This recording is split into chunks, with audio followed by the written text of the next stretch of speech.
கெடிலம் பகுதியில் தவேக மற்றும் திமுகவினரிடையே மோதல் ஏற்பட்டது.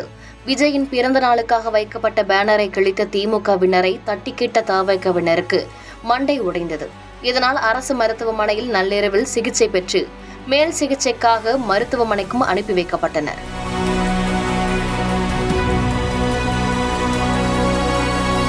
நடிகரும் தவேக தலைவருமான விஜயின் பிறந்தநாளை ஒட்டி தவேகவினர் அவரின் பேனரை வைத்த நிலையில் அதை நள்ளிரவில் திமுகவினர் கிழித்ததாகவும் சொல்லப்படுகிறது.